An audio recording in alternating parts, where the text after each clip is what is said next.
Hi guys, I'm the BA with a new UX snack.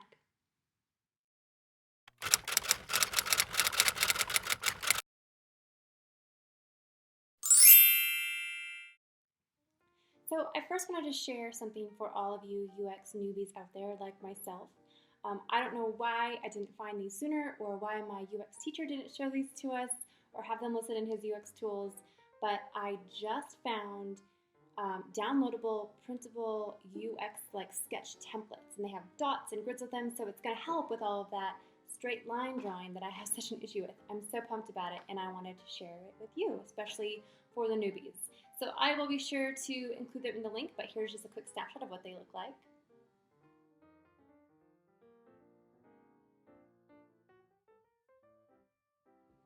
Okay, so as I mentioned in my last video, I am going to share for you today the sketches that I decided to take into prototype.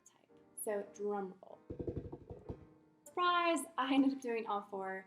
I use balsamiq, which is just so super quick and easy, especially for initial wireframing and brainstorming. So that is why I ended up doing all four. And while I think that balsamiq is awesome and again so quick, I also have found that it's a little bit constraining if you want to do things other than like rectangles and boxes and things like that for your content or for images and things of that nature.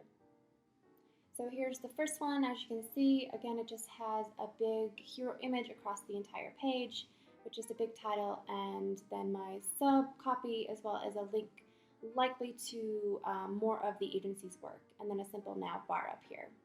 The second one, I divided it up into having an image on the right with a box for a subtitle and a little bit of additional copy. This gives two call to actions for likely work and then two I don't know, either portfolio or capabilities. This is what I was talking about where I really got a little frustrated on how constraining it is in terms of I wanted to make this more of an angled box for my image, but again, you get the idea.